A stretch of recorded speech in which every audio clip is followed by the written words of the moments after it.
Okey,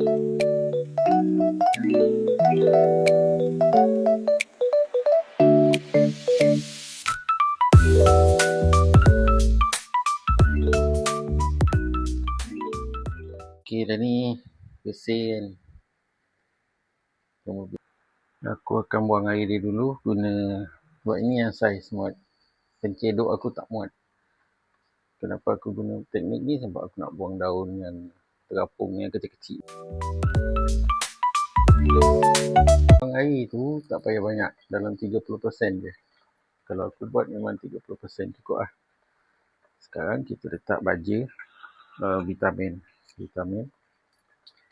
2 titik. Okey.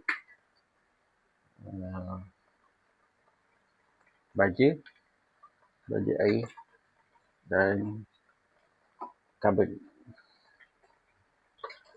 Okey, karbon.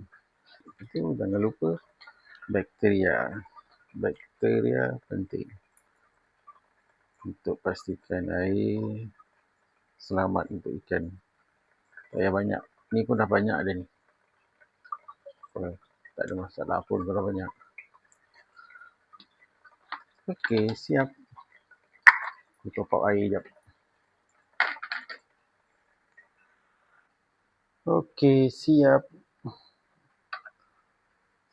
Kita pasang balik lampu dia. Kita tongkatkan pakai ni je. Okey, kita tutup. Okey, siap dah ni. Alhamdulillah, sudah siap. Okey, sekian saja video kali ini.